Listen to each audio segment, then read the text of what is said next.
Okay, hello and welcome to this online lecture for my Philosophy of Mind class. My name is Dr. Richard Brown, and this week we're going to be discussing intentionality and thoughts. And just to remind you about what the general plan was from the previous the previous introductory lecture, it seems to me that if you want to know what the mind is, the first thing you should do is start thinking about what kinds of properties the mind has. Come to some basic understanding of what those properties are.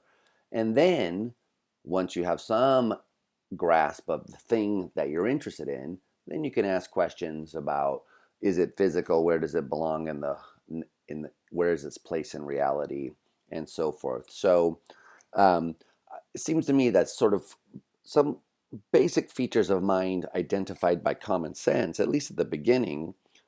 Three broad categories are thinking, rationality, and thought, and then sensation and perception, consciousness, seem to me to be somehow essential when we think about the mind. These are the things that we generally talk about. Now, there are other things that we'll talk about: mental imagery, for instance, imagination, the will, memory. So there's a lot of things here that are mental that might not be in one of these categories, or maybe they are. And that's something we can discuss later.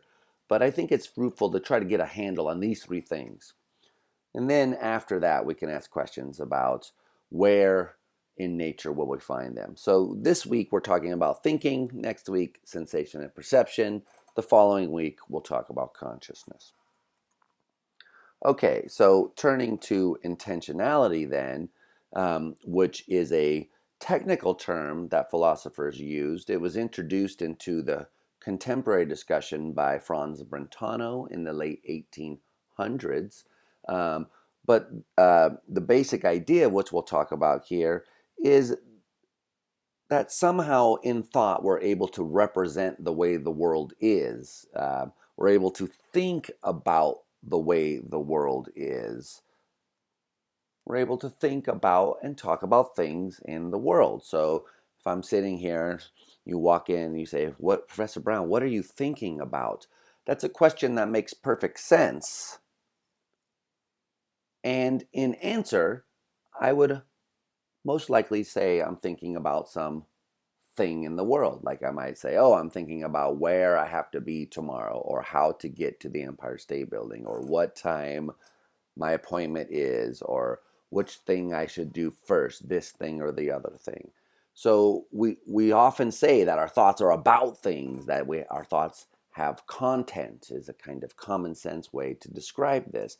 And whatever this property is, this is the property that's called intentionality. And notice that it's related to, but not the same as, the English word intentional, which is much more prevalent in common sense English. So intentional in this sense means, what you meant to do, what you did on purpose. So I intentionally robbed the bank, or I'm intending to go to the bank tomorrow.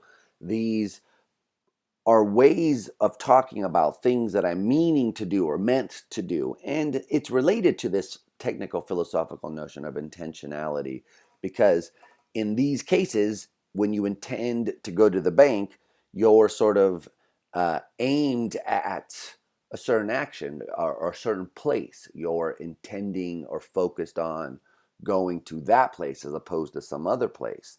And so the word intentionality in the more philosophical, technical sense is related to that. In that, what we're trying to get at here is the idea that in thought we represent things in the world. We think about the way the world is. Now, the question of intentionality, one of the main questions, is what are the things that we think about? What are the objects of thought? Now, as I said, the word intentionality introduced by Franz Brentano in the 1800s, but on one way of looking at this, it's a very old question. And so Parmenides, who is an ancient philosopher of the pre-Socratic era, if you like this technical terminology, that simply means that he's roughly 600 or so years before year one. And so a very long time ago, about 2,400 years ago, Parmenides seemingly suggests that all thoughts are directed at some kind of object, and that it's not even possible to think about something, that it's not even possible to have a thought which is about nothing. So, for instance, when you think about a unicorn, you're not thinking about nothing, you're thinking about a particular kind of thing, a horse with a horn, which we'll talk about more in a second. But you might wonder, can you think about nothing? And Parmenides makes the surprising claim that you cannot think about nothing, because every time you try to do, you end up thinking about something. For instance, if you think about just like a expansive black space, well, that's something. You're thinking of an expansive black space. If you think of, just pure white everywhere, well, again, you're thinking of something. So maybe thought is essentially of something. So it's an interesting question. What is it that thought connects us to?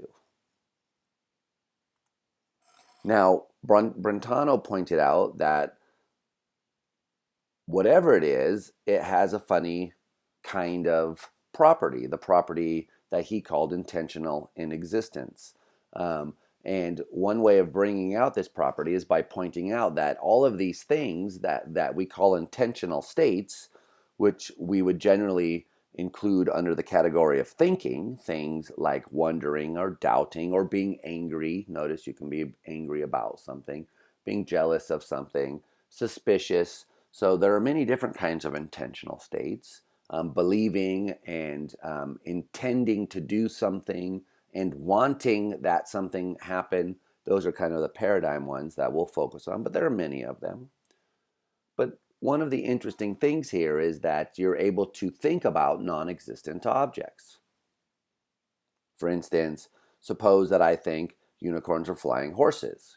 I might wonder, are unicorns flying horses? I might be angry. Damn it, unicorns are flying horses? That just makes me mad for some reason. Now, if I'm thinking this in some way or other, we want to say my thought is false. Unicorns are not flying horses. They, in fact, are horses with horns. This is a common confusion that you see people making. Pegasus is a flying horse. A unicorn doesn't fly, or at least doesn't have wings. It's not a winged horse. But how is it false? Which thing is it that I'm thinking about when I'm thinking about, which thing is it that I'm thinking about when I think the thought unicorns are flying horses? Well, there are no unicorns, so it doesn't seem like I'm thinking of a physical object. So you might say, well, you're thinking of it's your concept of a unicorn. But if it's my concept of a mental thing that I'm thinking of, then how are you able to think about it? Because mine is private.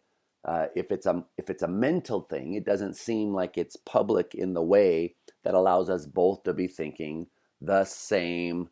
Both to be thinking about the same thing when we talk about unicorns.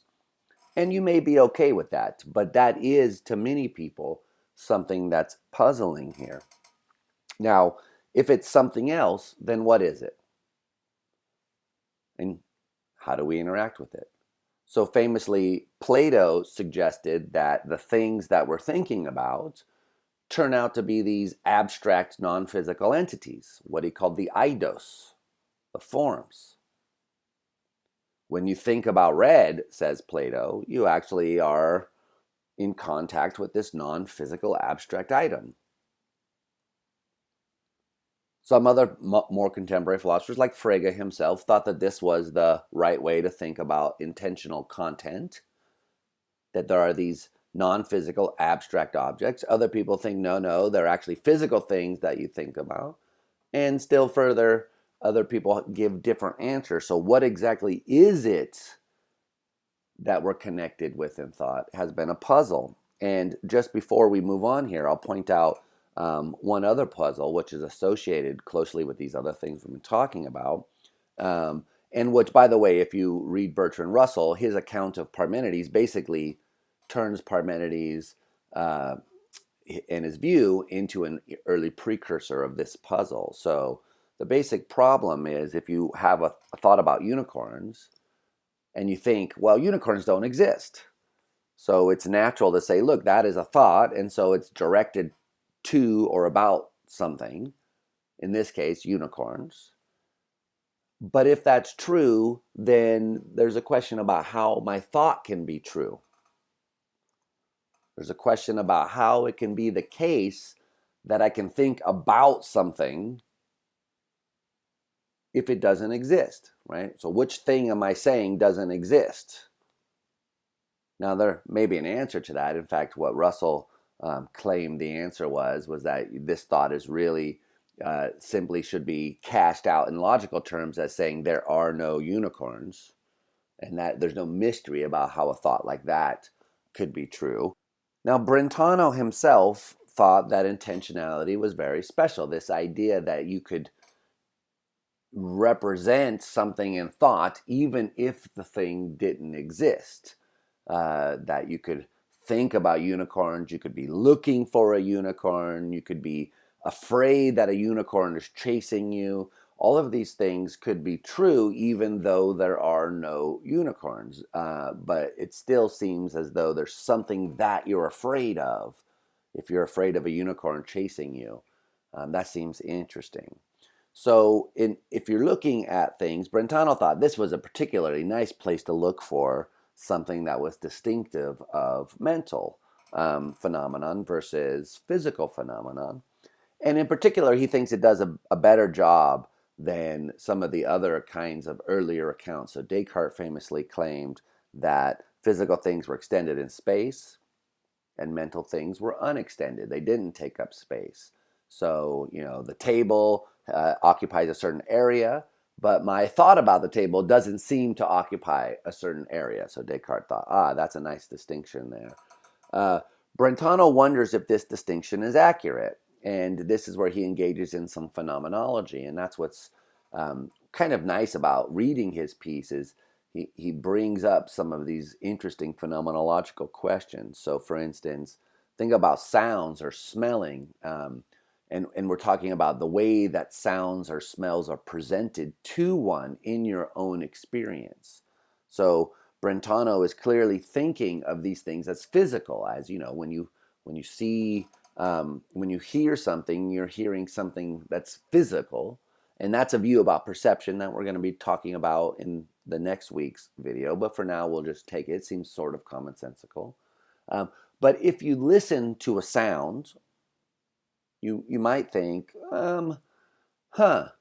does it seem located in space somewhere? Like the sound itself, does it seem like it's in a particular position in space in the same way that colors seem to be located in space? For instance, you cannot even really imagine a color without imagining it occupying some volume or area of space. So you imagine the color red spread out, smeared out, occupying an oval area, a square, looking like a bunch of splotches. Either way, though, you have to imagine it taking up some space. So you might think, are sounds like that? Are colors and sounds the same in this respect? What about smells? Can you imagine a smell but not imagine it being located in a particular volume of space? Now, I don't know the answers to these questions, and we're going to talk about this stuff more fully in the section on perception and sensation. But at this point, we can just note that some people say yes, some people say no. And you can think about your own experience, listen to something, and then sort of notice that you're listening to it and try to see what it seems like to you. It seems like a strange exercise, but that's the idea here, is to sort of get at these experiences as they're going on and think about what they're like.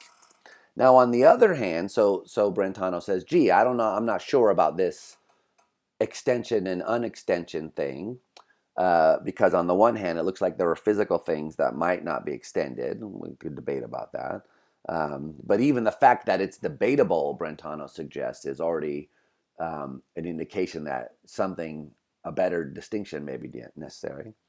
And then on the other hand, he says, well, maybe, some people say that there are some mental things that are extended, and things like bodily sensations, hunger, and pain seem to be prime candidates, commonsensically at least, for this kind of stuff.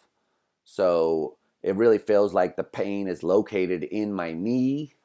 That seems like it's extended over a certain area of my body, that the pain, and it's hard to imagine what it would be like to have that very same pain, the knee pain, without it being in the knee. So maybe that's a mental thing that's extended somehow. People will deny that, but the point is that, we could look somewhere else because there's a debate here.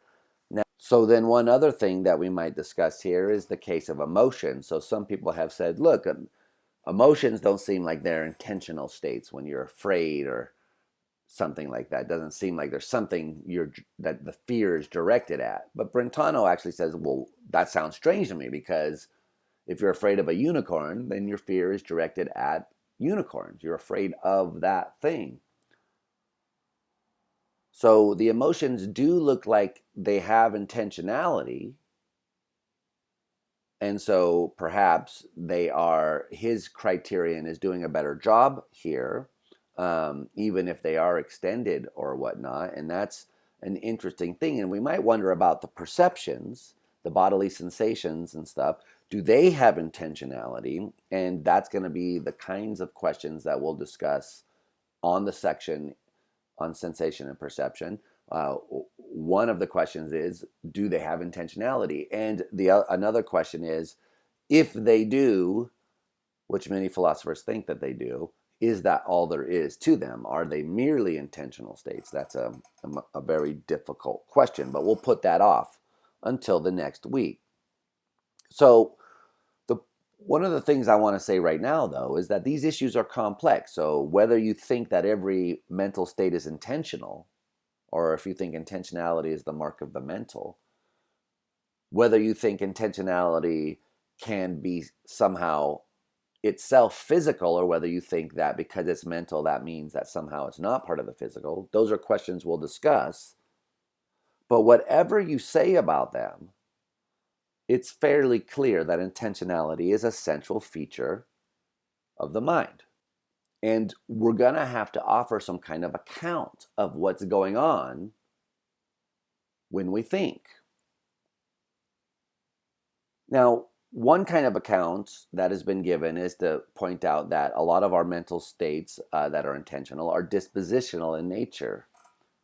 So, for instance, while I am sleeping, I still believe that the earth is roughly spherical in shape. I'm still afraid of flying. I still hope that Hillary will run for office in 2016. But none of those things that I believe, hope for, or am afraid of are actually going on at the moment. So while I'm sleeping, I'm not literally in fear of flying, but it still is true that I am afraid of flying. And how do you make sense of that? Well, it's easy. If you were to wake me up and ask me, I would say, yeah, I have a fear of flying. So a lot of the things that we say about people are true because of these kinds of dispositional features, namely what you would do or say. Notice it's not just what you would say, it's also what you would do. So part of why it's true that I have a fear of flying while I'm sleeping is that, if I were to start to go towards the airport to get on a plane, I would have a certain feeling in my stomach and my palms would be sweating. So I have a disposition to behave in these various ways. And a lot of the things that are intentional are dispositions in this way. They're dispositions to have or manifest certain kinds of behavior or other mental states. But even though that is true, and I think it's clear that that's true, even though that's the case, there are times when these intentional states actually occur in the mind. There are times when the belief that I have dispositionally is actually there. As for instance, when I said, while you're asleep, you probably still believe the earth is spherical, and you probably thought about that. You probably had the thought, the earth is spherical, and you probably said, yeah, I do believe that. So there are occasions where these thoughts are real, occurring mental states, and so we want to give a theory of what these things are. What is it to say that an intentional state occurs in the mind? And to give you an example of how such a theory would go, I'm going to give you one that I'm fairly familiar with. It's one that's given by Jerry Fodor, and it's going to talk specifically about a paper of his from his 1978 Propositional Attitudes. And I'm not going to say that Fodor is right, although I'm going to go, I do think that he's on the right track about this stuff, and we'll talk about why that is a little bit later. And if you disagree, I'd like to hear it. The basic idea, though, and the reason why I think this particular paper is worthwhile and gives us a nice framework to present this stuff in, is because he goes through and draws out from a lot of discussion, like 2,000 years of discussion, the various things that people have said about thinking, and some of the things we think we know about it, like its fundamental features. And he lists 5 of these kinds of things. If you want to give a theory of thought, you should at least be able to account for these 5 things. And so it's a way of throwing down the gauntlet and saying, look, if we want to be serious and give an account of intentionality, then we've got to explain these 5 things.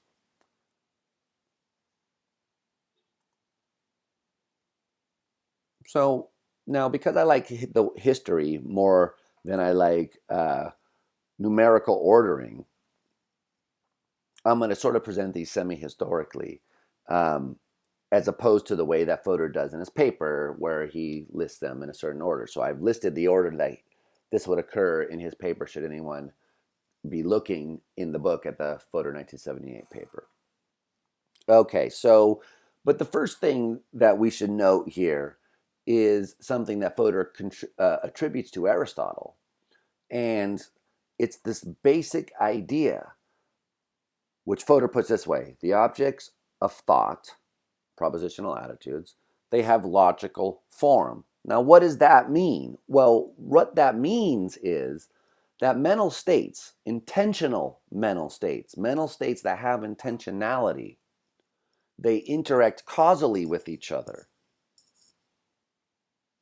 And these causal relations occur because of, or at the very least, respect the nature of logical properties embodied by the intentional contents of thought. Let me give you a kind of less technical example. So suppose that you know that I'm prone to headaches. I tend to get migraines.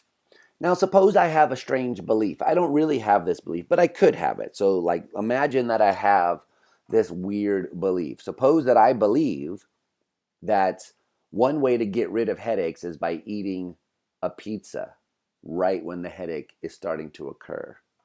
So I have the following belief. I have the following belief. If I eat a pizza, that will cure my headache. So we can sort of state this as follows. I believe the following conditional thing, that curing a headache is causally dependent on eating this pizza. Okay. Now, I also desire that my headache cease, right? So there's another thing there, which means that desiring that my headache cease, means that I want somehow the consequence of this conditional to be brought about. Logic dictates that one way of doing that is by getting the antecedent to occur. So if you really believe that these two things are connected in this way, if P then Q, then the way you get Q is by bringing about P. So I might form an intention to get and eat pizza. Now, these things, these intentional states, are posited as the explanation for certain kinds of behavior of mine, like certain things I say, certain things I do. If you see me kind of, clutching my head and then suddenly going, oh no, and grabbing my phone and hitting the dominoes button on my speed dial, that's a certain bit of behavior. And you might say, well, what explains that behavior? Well, common sense tells us, what explains that behavior are these kinds of things, the mental intentional states, the things you believe, the things you want, and the things you intend to bring about. Sometimes that's called common sense psychology. Sometimes that's called belief desire psychology. Whatever it is, if we're going to give a theory of thoughts, we're going to have to make sure that when we're done, the theory is able to account for this very basic datum, namely thoughts with intentional content are part of the process of producing behavior. Okay, so that's one criteria. So here's another one, and this one is associated with a person named Zeno Wendler, and you don't need to know who Zeno Wendler is. But one thing that you notice is that there is a kind of nice lining up of verbs which express mental states on the one hand, and verbs which express linguistic items on the other hand. So here's the way Fodor puts that.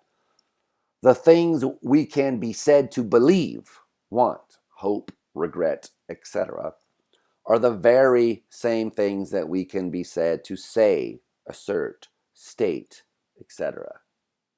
So a more common sense way of sort of putting this is that we express thoughts in language.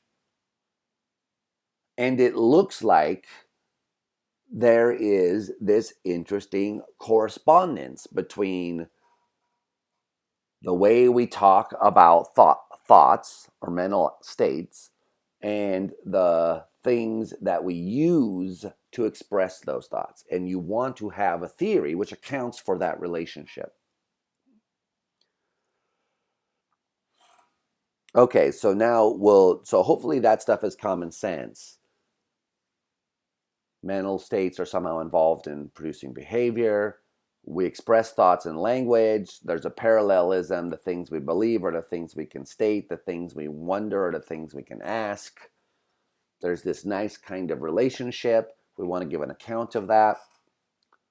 But now things are going to get a slightly bit more technical in the next two. So on the one hand, we have what Fodor calls Frege's condition. And this condition, as he puts it, is that a theory of thought or propositional attitudes should account for the opacity of thought. And opacity is a weird technical concept. Thoughts being opaque. We can bring out the contrast by thinking about beliefs. So for instance, suppose that you know that I believe that Frege Zeke is a founding member of Dipset, the Harlem Diplomats, along, of course, with Jim Jones and Joel Santana, those other guys, right? So these are the Harlem Diplomats, aka Dipset. So Frege Zeke is a founding member of Dipset, and I believe that. That's a belief that I have. Now, Frege Zeke is also known by Ezekiel Giles. But suppose that I did not know that. I looked that up on Wikipedia, actually. But suppose you never did that, right? So you just didn't know that Ezekiel Giles was the so-called given name of Frege Zeke. So, well, then you could believe the first thing, but not believe the second thing. For instance, you might come up to me and say, hey, Professor Brown, I didn't know you knew who Ezekiel Giles was. And I say, Ezekiel Giles, who's that? I don't know who that is. You might say, oh, he's the founding member of Dipset. I say, no. That's Frege Zeke, not this person. Who? Ezekiel Giles? I don't know that person. Now, of course, I'd be wrong because those are just two different names for the same person. But the point is that somehow thought presents this person to me under a certain or mode. Thinking about this person as Freaky Zeke is not the same as thinking about this person as Ezekiel Giles. A theory of propositional attitudes has got to say something about that, and has got to explain how it is that people can have these thoughts, and yet, even though they're thinking about the same person. And it's not just people, this happens all the time. So you might believe that water is wet, and you might not believe that H2O is wet, right? If you don't know that water is H2O. So for instance, Aristotle did not believe that H2O is wet. If you said, hey, Aristotle, you believe H2O is wet, he would say, no, no, no. I believe water is wet. Water is the thing that's wet. What is this H2O? I have no idea what that is. Now, of course, again, he would be wrong. Water is H2O, so they pick out the same thing in some sense, but that doesn't mean that you represent them the same way in thought. Thinking about water and water being wet doesn't necessarily mean you're thinking that H2O is wet. You might deny that you have that. I don't believe that. I don't believe in that about H2O. Okay, and this is closely related to what's called the puzzle of informative identity statements. Because to be told that water is trivial. And if you went to Aristotle and said, hey, Aristotle, did you know water is water? He'd say, yeah, I did know that, as a matter of fact. But if you said, hey, Aristotle, did you know water is H2O? He would say, no, I didn't know that. In fact, I don't believe that water is H2O and blah, blah, blah. So how can one be totally uninformative and the other be very, very informative, and yet in some sense they're both about the same stuff? That's a puzzle. Now, Frege has an answer to that puzzle. The answer that he has is that the way that you think about something matters. So someone who is thirsty, so let's take a person here, and let's suppose that this person says, oh, excuse me, they're not saying this. Kino doesn't have a thought bubble, so I'm talking about thinking here, not exactly speaking, although obviously you can express that thought in language, but I want to focus on the thinking. So you're thinking to yourself, oh, so thirsty, I want water. And if you saw a glass sitting off yonder and you believed that the glass contained water, you would most likely grab the glass because you want water and you're really thirsty, right? I believe that's water. But of course, that's consistent with having some other wacky beliefs. Like suppose that you believe that H2O is poison. Right? You don't know that water is H2O. You might have a weird belief that H2O is a strange chemical. Maybe it's the chemical they use in fracking. It's leaching into our water, this H2O. It's getting into our water, our groundwater. Oh my God, it's poison.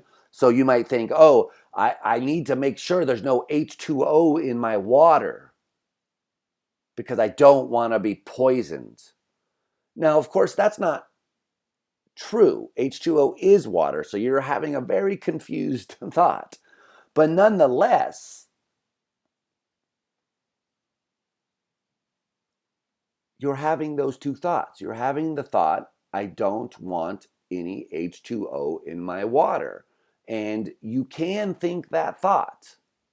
So we have to give some kind of account of what's going on that allows you to be able to have those those kinds of thoughts. Now, Frege suggested that the solution here was to make a distinction between the reference of the thought on the one hand, where the reference of the thought is the thing which is picked out in the world. In this case, that's H2O.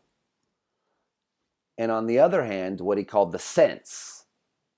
And this is in German, it's sin and bedointing, and knowing people debate, does that really mean sense? And okay, whatever. So we'll just use sense and reference. And so he can explain what's going on. You see, sense is this thing which is mental, it's concept maybe or something like that. And you can have different senses associated with the same reference. And Frege thought that there was a special kind of relationship, that the sense determined the reference. And people have puzzled about what that means. And we'll talk about that in a bit more detail in a second. But commonsensically, you can say, yeah, all right, so you're thinking of this stuff in a certain way, and it may pick out the same stuff, right? When you say that H2O is poison, H2O picks out water, and you're saying of water that it's poisonous, which is false. So you have a false belief, and we can explain why it's false. But what's interesting is that even though water is H2O, thinking water is poisonous is not the same thing as thinking H2O is poisonous. That's a property that thoughts have that we want to account for. Now, sometimes people use the word intention as contrasted with extension, and that's unfortunate for us because we already have intention and intention, two different words that sound the same, and now we're adding a third word that sounds the same.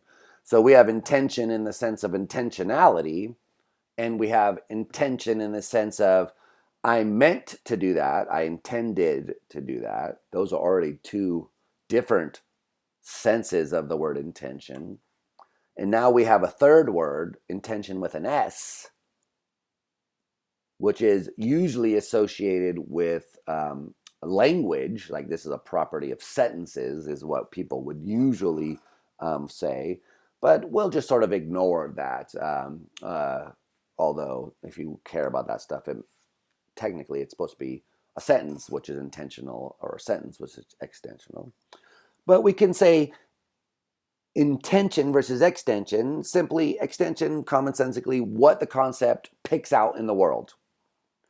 Intention, often thought to be the meaning of the word, what the person knows about the stuff, or what they associate with the thing that's picked out. So if you think that H2O is poisonous, then the intention of H2O is somehow including poisonous in it, even though that ought not to be there. It's not part of the referent. And so some people said, aha, you see, this intention extension thing is a very nice and interesting thing. And you might say, look at the concept water.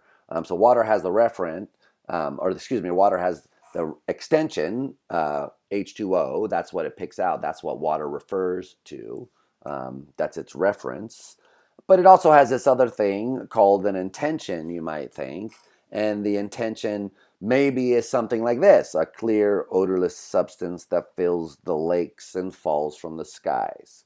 Right? So that sounds like a description. And many people have thought, yeah, you see, that's what intentions are. Intentions are kind of descriptions. They describe things. So that's what it means to be thinking about these things. I have these little descriptions here. And so when you think about water, you're thinking about H2O, but the way that you think about H2O is by thinking of it as water, the clear, odorless substance that fills the lakes and falls from the sky. Now, you could also think about it as H2O, which is the more technical chemical concept. So that many people will say, yes, you see, these intentions are just like concepts. They're the things in the mind that the thinker uses to think about the stuff external to you. Now, a problem with this way of thinking can be brought out by noticing that many people have thought thinking has this kind of relational character to it. And so that if you look at the way we talk about belief, so Professor Brown believes that Fodor is on the right track about propositional attitudes. That's something that I believe. And it looks like it expresses a relation, right? It just looks like it, right? So one thing, Professor Brown, that's me, the other thing, the relation, believing. It looks like you have, it's like Sally loves Jesse, and you have the relation of loving, relating Sally on the one hand and Jesse on the other hand. And so here you might have, people have thought, a relation, the believing relation, which is holding between me on the one hand and the thing that I believe. Now, some people have said the thing that I believe is a kind of abstract object, a proposition or a fact or something that's abstract in that way. For instance, Russell thought that when you believe that these kinds of things, you actually are related to this abstract object, which is composed of the thing, the person themselves in a weird way. And you're attributing to that person a certain property. So you kind of just have this relation to the thing, and you're saying of the thing, it has this property, and that's sort of the intentional content of the thought. How do we make sense of that? What's the right way of talking about this relational aspect of thought? Even more disturbingly, it was pointed out by Saul Kripke that it doesn't seem as though intentions can be descriptions, or at least that there are some kinds of cases where we have thoughts that are what people call singular thoughts, thoughts that are about a particular person, and pick them out in a way that doesn't seem to depend on any kind of description. So suppose that you have the following thought. Suppose that you think Richard Brown is my favorite philosopher with a YouTube channel. That's a very nice thought. I wish more people had that thought.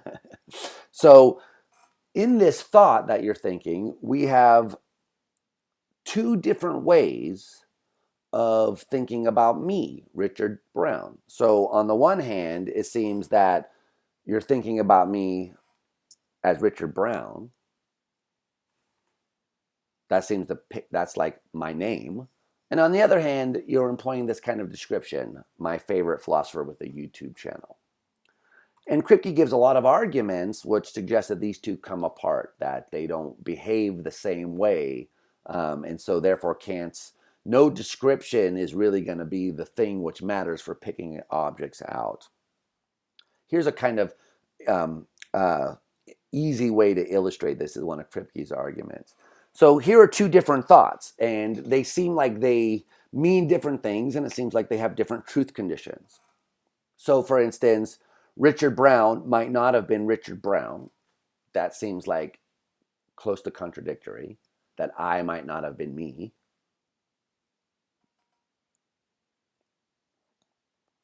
How could it possibly even be the case that I wasn't me? That seems weird. But the second sentence seems easily possible, easily true. Excuse me, not easily true, but easily possibly true. So Richard Brown might not have been my favorite philosopher on YouTube. Well, I don't know. I might never have started a YouTube channel, Perhaps if things had gone slightly differently, I just thought, oh, YouTube's for suckers. I'll never start a YouTube channel. And if that had happened, I would have never been on YouTube. So I couldn't have been your favorite philosopher on YouTube. But it still would be the case that I'd be Richard Brown. I'd still be me, whether or not I have this channel on YouTube. So, and you can do this with any kind of description you might associate with me. Oh, the philosopher I saw on Philosophy TV. Oh, the philosopher who talks about higher order theories a lot. Oh, the philosopher who talks about higher order representations of representations, and Shambis and blah, blah, blah. Well, someone else could have been the person talking about those things. I may have never gone into philosophy. I may have just decided to be a postman, or decided to be a machine operator or a woodworker, or who knows what. So if those alternate scenarios had played out, I would still be me, whether I was a philosopher or not. So any kind of description you associate with me, you can say, well, that comes apart. And you can imagine me not having that. But then the question is, how are you picking me out? Because, the description isn't doing it. We just said it's false in this hypothetical scenario. Now, what this shows, according to many people, is that even though it's true that we think about things maybe in a certain way, it's also true that it seems that we think about them kind of immediately, or there's some kind of connection between us and the thing that we think about, this relational kind of thing. All right, and we can bring this out. It's not only true of names, many people have thought, but also true of many of our thoughts about what are called natural kinds. A natural kind is a technical term, and what it's supposed to pick out is that there are these kind of groups of things in the world that are there naturally, like a group of things that are water. It's sort of just naturally a thing. Water, it's a kind of thing. Gold, tigers, these are the traditional examples. So natural kinds are very interesting. And it turns out that people like Kripke and people like Hilary Putnam have argued that these kinds of thoughts are surprisingly similar to the kinds of thoughts about people and individuals, in other words, singular thoughts that we were just looking at. So one way of illustrating what's at stake here is with Putnam's famous twin Earth thought experiment. So, it's science fiction, but it's science fiction that's supposed to help us get clear about what's going on in these cases. So we're to imagine that we get in a spaceship and we fly to Mars. People have been telling us that they've been finding evidence of water on Mars. So suppose that they find a big frozen chunk of ice, and they go and they get it and they want to look at it. And they bring it and it melts and it turns into water. And we go, look at that, that's fantastic. There's water on Mars. It's amazing. And then suppose that we start doing our tests on it and we discover that this substance is not H2O. Suppose that we come up with a name for what it is. Putnam imagines that it's a very long and complicated chemical structure, abbreviated by X, Y, Z. Now, it certainly seems possible that this could happen, right? That we'd find something that looks just like water, but is actually chemically different than water. Fool's gold looks just like gold, but it's not the same chemical compound. And there are other examples of stuff like that, where it looks just like the other thing, but isn't, because its microphysical nature, the way it is at a microphysical scale, is different. It's a different thing. So now, if that's the case, now imagine, we go further, past Mars, and we go to some other planet, and we find an advanced civilization much like our own, and we can sort of spice up the science fiction by imagining that these people speak a version of our language, and that they have stuff that they call water, and that they drink, and that falls from the sky, and that is in the oceans and lakes, and which they make cubes of and put into their drinks, and et cetera, and et cetera. And suppose that they call that stuff water. Now, suppose also that it's really XYZ. So Putnam spent some time saying, well, we would say, but water means XYZ over there, and by water they mean XYZ, and so forth and so on. But here, by water, we mean H2O. So that's all very interesting. But the twist of this sort of science fiction is that we imagine that you're kidnapped and taken to this twin Earth place. And we're to imagine that, it's at a time before anyone knows anything about the microstructure of anything around them. So that neither on Earth nor this place we'll call twin Earth do people know that water is H2O, or they don't know that it's not, and they don't know that water is XYZ, and they don't know that's not. They just haven't got to that stage yet. So in the 1500s, you can imagine this. So you're to imagine, you grew up on Earth, and now you're taken to twin Earth. And you wake up and you don't know that you've been kidnapped. So, you think, oh man, I was out last night and I just woke up at a friend's house. So you come out and you go, oh, okay, I really need some water. I feel funny. I need water. So you're looking around for water and you see someone with a glass, and in the glass has this clear liquid. And you point at it and you go, give me that water. And your friend says, oh, this water? So you say, give me that water. And your friend says, oh, this water? And now since you're on twin Earth, in that glass, there's really X, Y, Z. But you're from Earth, where water is H2O. So the question for us is, are you and your friend thinking the same thought? Are you thinking about the same stuff?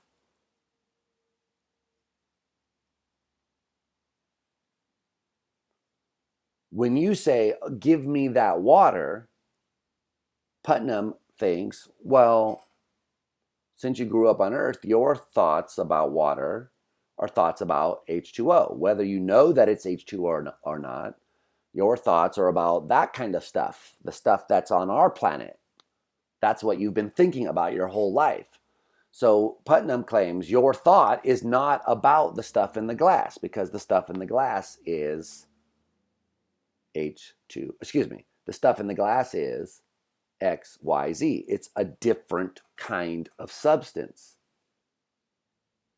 Now, of course, Putnam argues, and many people think, that if you spend enough time on twin Earth, eventually you will come to have thoughts about X, Y, Z.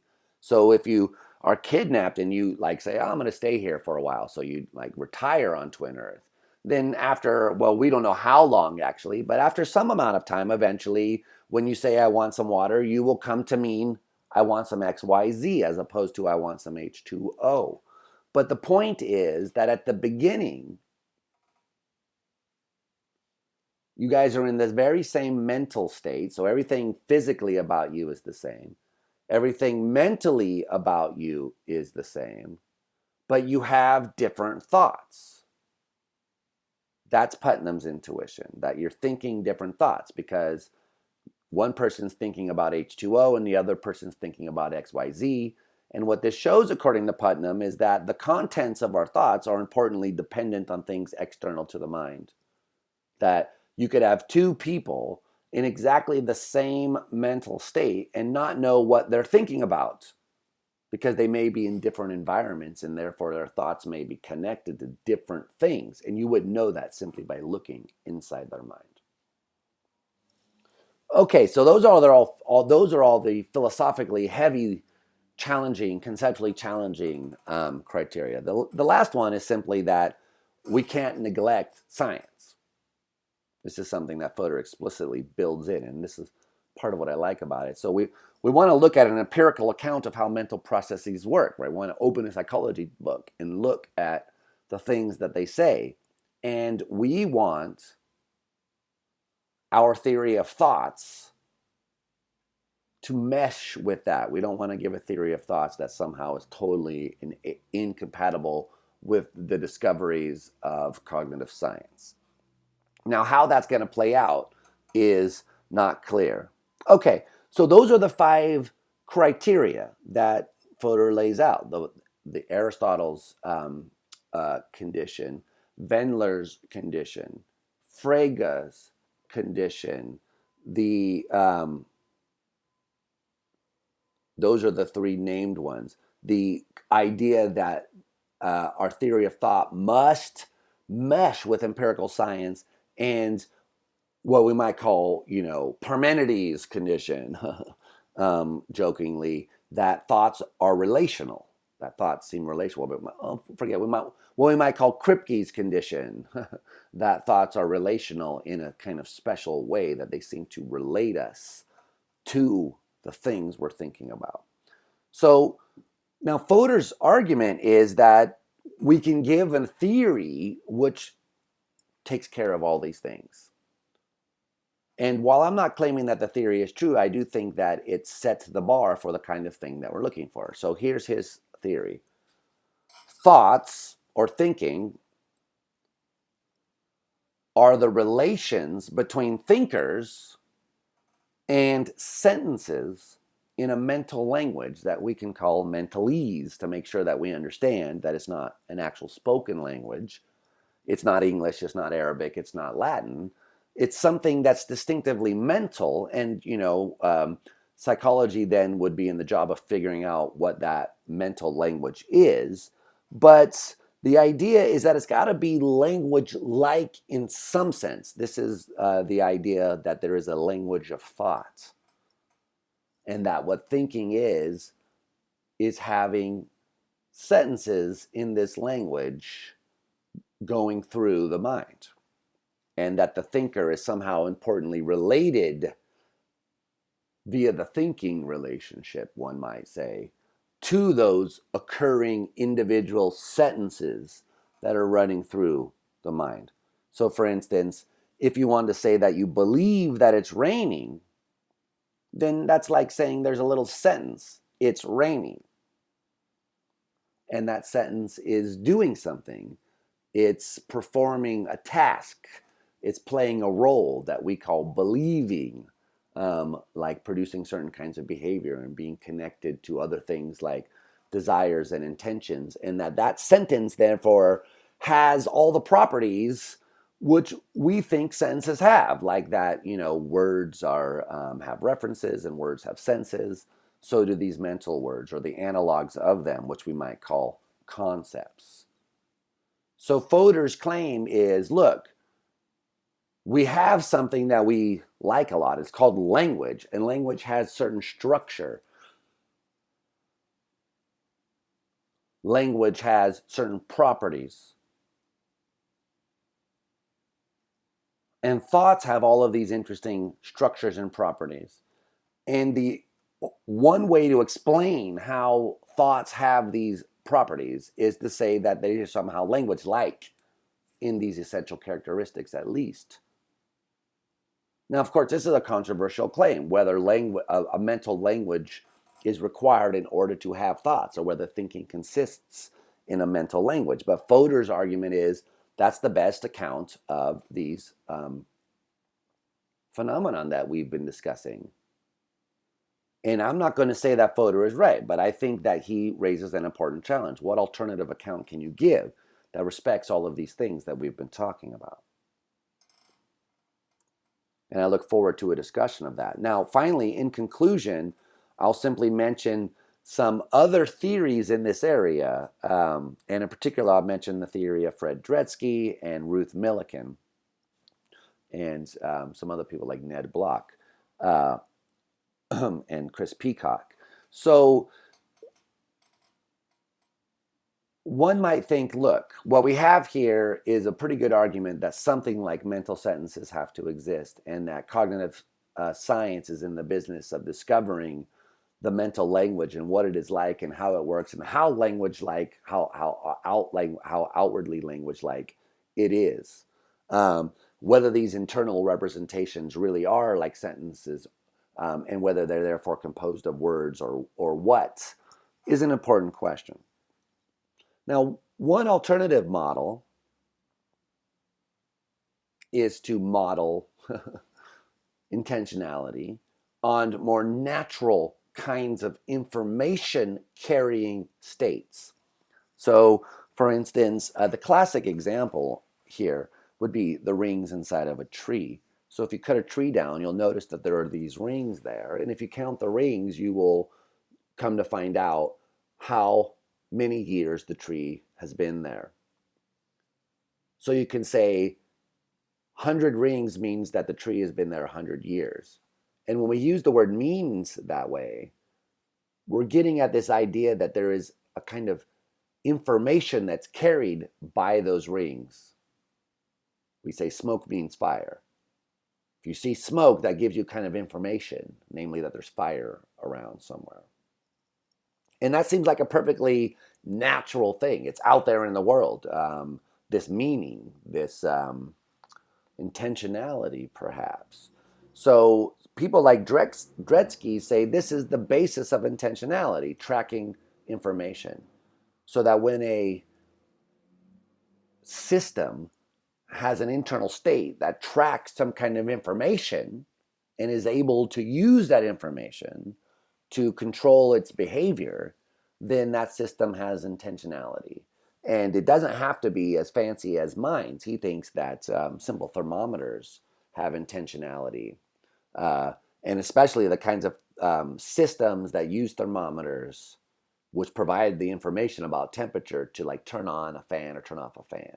So take your garden variety air conditioner, something that in New York we don't need at the moment I'm recording this, but soon hopefully summer will come and we will need it. So if you set your air conditioner for 72 degrees, then the air conditioner uses a sensor that it has to determine what the room temperature is. And if it's not 72 degrees, it keeps blowing. But if it ever reaches 72 degrees, it turns itself off. So people like Gretzky say, aha, you see, even the air conditioner has an intentional state, a state that represents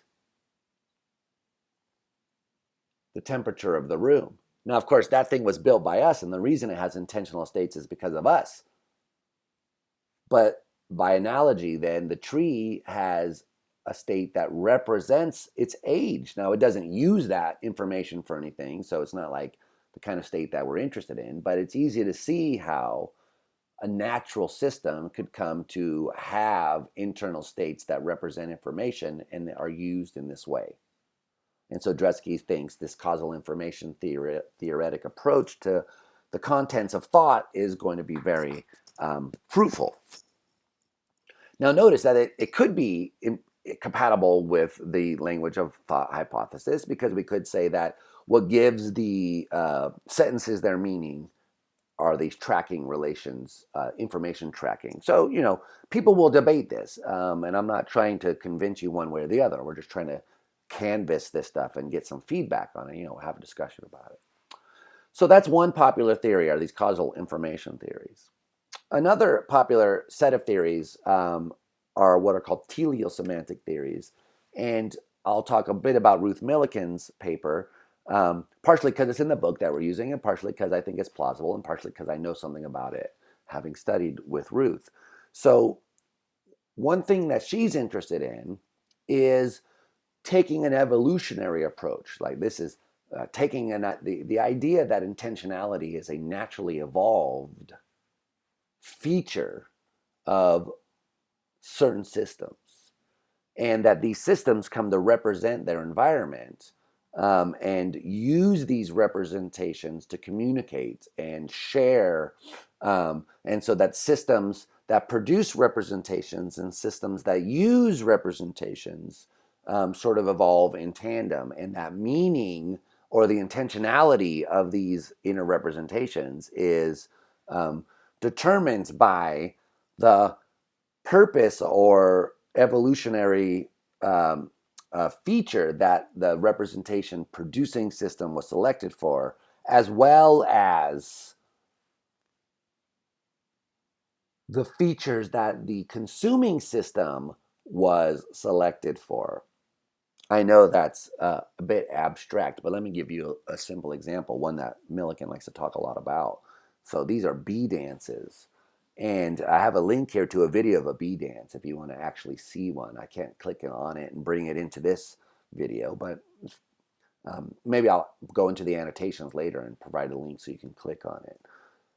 But the basic idea here is that the bee dance represents the location of a food source relative to the position of the bees in relation to the position of the sun at the moment.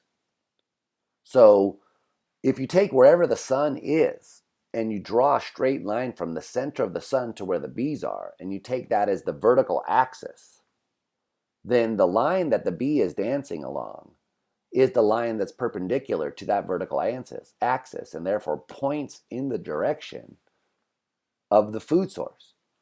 The speed that the bee wiggles tells you how far roughly the distance is. Faster or slower wiggles indicating further or shorter distances. And I'm not exactly sure which one is which, to be honest with you, though. We could look that up if you were interested in it.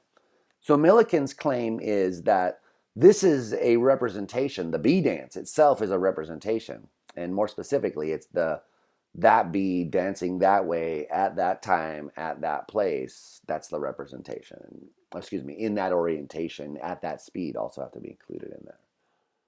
Now, why is that a representation? Why does that count as representing the location of the honey?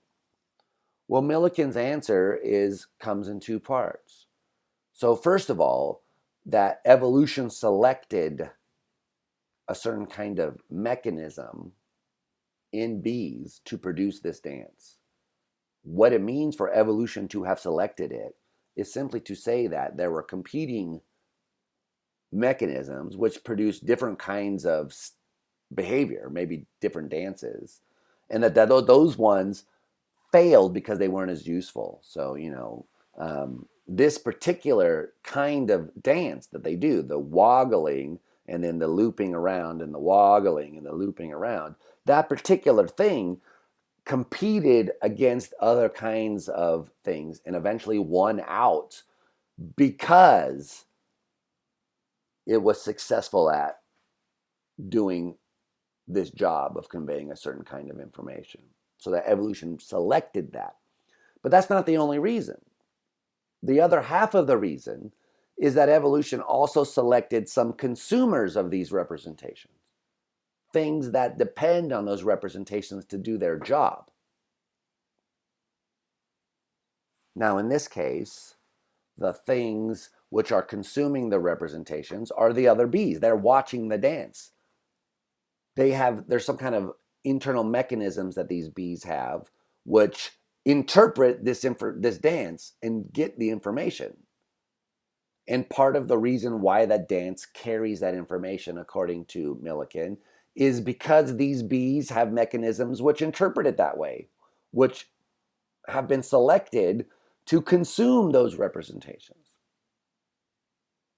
So those two things, the fact that evolution has produced a system which makes a certain kind of representation, and that evolution has produced a system which uses that kind of representation, the purpose that it was being made and used is to find the location of the honey. So that's what it represents or stands for or is intentionally directed at, according to Milikan. She wants to extend that basic account, which she thinks is just a natural biological account of meaning and intentionality. She wants to extend that to humans so that when we think about stuff, you've got to give in roughly a similar kind of answer in terms of brain structures producing representations, being selected to produce those representations, other brain structures being selected to consume those representations, and that this is going to be an account of what's going on. Now, notice that this also, it seems to me, is in principle compatible with the language of thought hypothesis. Since one could say, yeah, well, what gives these thoughts their meanings is this evolutionary biological selection thing. Now, of course, you may say the inner sentence model is completely wrong, but of course, the challenge is what do you put in its place? That's the big challenge. What other thing do we have there? And we'll look at some of this stuff later when we get to talk about computation. And some people think, well, look, there's computer science gives us a different model here, computer science ought to adopt a different model here, not the one that this computational psychology stuff here, but maybe something that involves connections or is more neuroscience-like, involving more neurons and their behavior and less of this kind of abstract stuff. Okay, so we're coming to the close here. So let me just end by talking about one other popular kind of approach called conceptual role semantics, which is supposed to give account for intentionality in terms of the kinds of inferences that occur between thoughts. So, for instance, if you this is the best and easiest way to do this is to talk about logical terms like and or. So, if you think the sentence soup or salad, then if someone says I think to myself, I can have soup or salad, then the meaning of that thought is that I can infer from that either soup or salad. Okay. So that somehow the meaning or what gives it why the thought is about disjunction or about these two options is that I can make an inference from there. The inference being the one which is licensed or somehow by the meaning. Of course, that's much more needs to be said about that, and we talk about this a bit more in the logic class, to be honest with you. But that concludes our overview of intentionality, and I look forward to the ensuing discussion. Thank you.